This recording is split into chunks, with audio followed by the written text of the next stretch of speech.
Oh no, shut it off quickly, turn off the tap. Previously on Nail and Screw.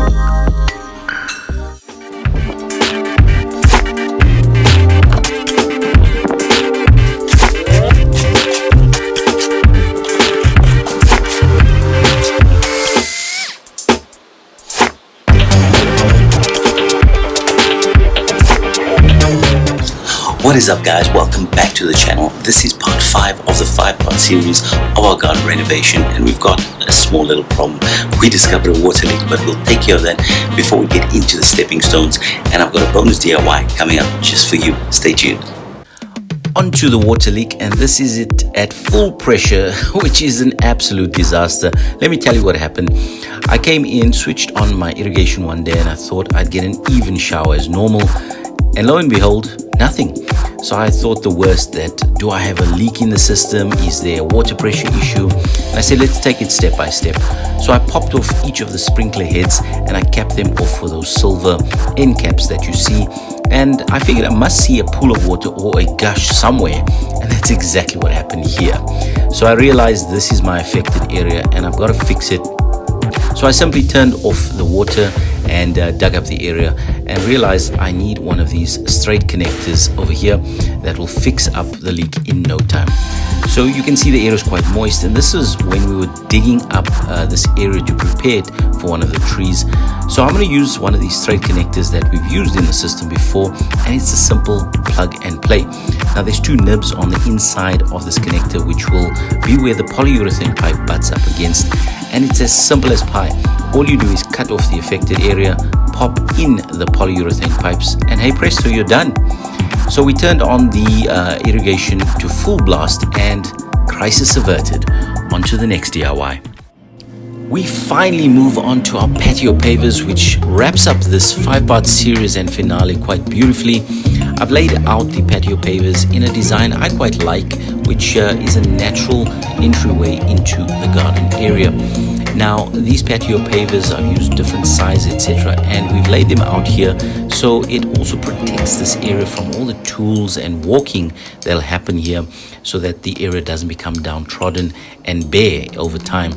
And we're going to lay them out like this so that we can spray around each area and clearly demarcate where we need to remove the grass. With the patio pavers in place, I've taken some spray paint. I've just used silver, which I had on hand. Now you can obviously use a brighter color, but this is actually good because if you don't remove all of the paint, it's not really going to be that visible and will help the grass recover a bit easier. So I've just simply sprayed around each of the pavers as you see here. This provides a good visual reference and demarcates the area where I need to remove the grass, so we don't remove more than we need to make more of a mess.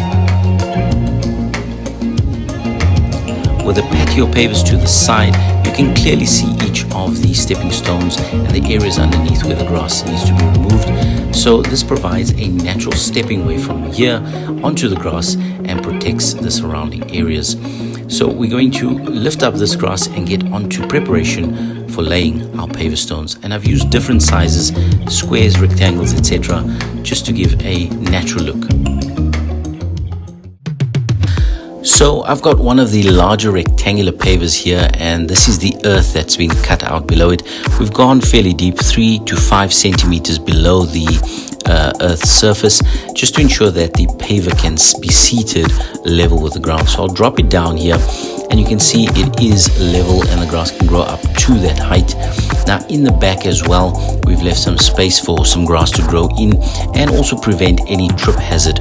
Now the water is intended to run from this paver area in the back off and onto the garden, so that you don't have any water piling up in the wrong places. We're going to be placing some gravel below each of the pavers with some soil.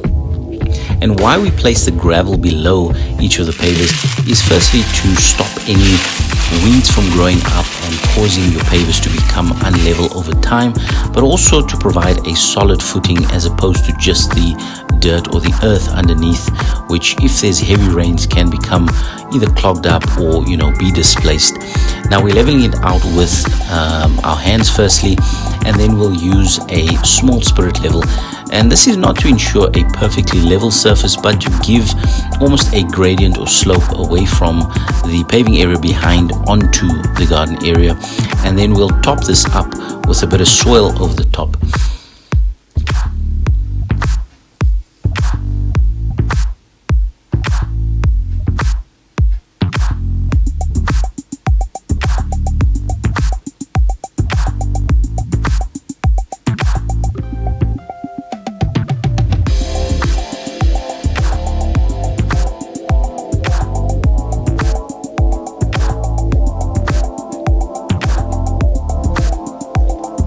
Now you're going to want to use either something like river sand or plaster sand, as I've got here. This is not organic in the sense that it's got seeds and so on that can sprout up and grow, because that's exactly what you want to avoid. But I'm going to show you exactly why I'm using it. And here's a small example. I've got the smaller stepping stone and I'm going to place the gravel into the hole. Now I've used the hammer to chisel out this area, which is a bit easier than a heavy pick. And you know, that just allowed me to clean out the area much easier. So we'll simply pop in the gravel to give a level footing and ensure that we've got the right elevation for the grass still to grow in and meet level with the paver stone. And here we're applying the plaster sand. The plaster sand isn't going to be mixed with cement, so you don't have to worry about it becoming, you know, permanently bonded. And we're just roughly leveling it out with the spade.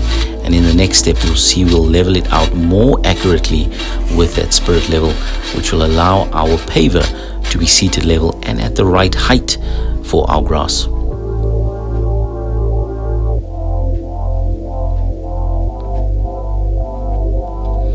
Now this step does take a bit of finesse, and what you want to do is just create a level surface in each diagonal as well as left to right, so that when the paver is seated, it doesn't wobble in place and is seated firmly on the ground.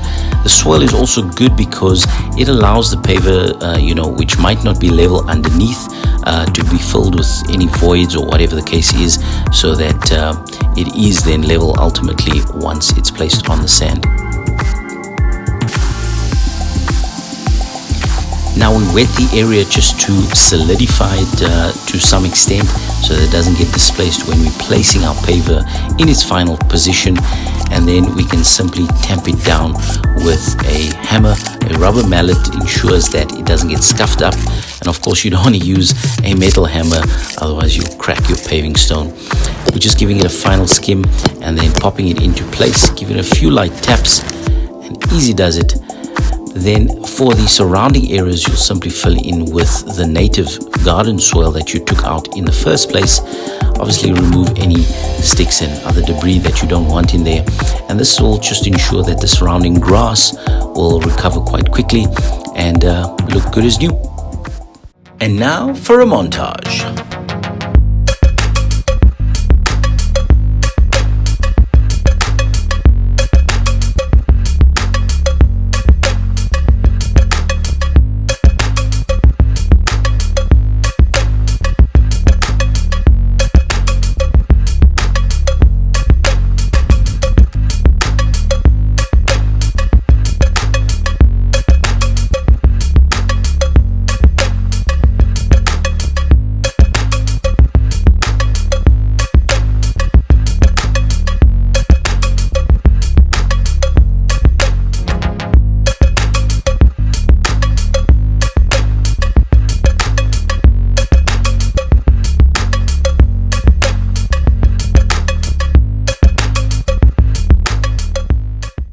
That was pretty exciting, but now we move on to our bonus DIY, which is a DIY lattice or trellis, as some may call it.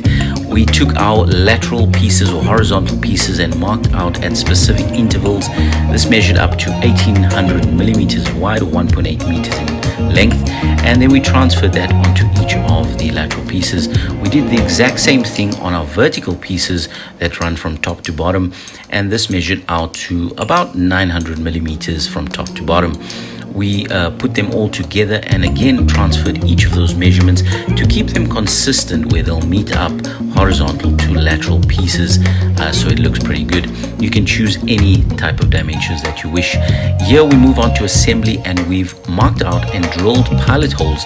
Very important in soft pine wood that we're using here, otherwise your wood will definitely split, as you can see at the bottom. But this was simply fixed with a bunch of wood glue and some sawdust.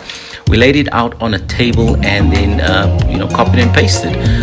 We measured out the final width of the piece and took a bit of thicker timber, measuring out at about 70 millimeters thick, and that will surround all of the sides, top to bottom and left and right. Well, it got pretty late after we finally did the assembly, and we protected it using this wood preservative called creosote. And especially for soft timber like pine, they're not meant for outdoors, they will decay, so very important step to protect it and also match up to our pergola. If you haven't seen that, go check out that full DIY. Next morning, once it was dry, we mounted it to the wall with a couple eye-hole hooks, and this prepared our jasmine creeper to creep up along the trellis and provide a beautiful scent in the summer.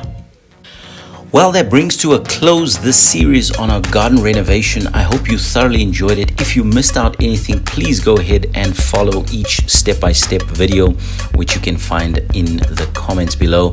And make sure to like, share, and subscribe this content for someone else to get inspired.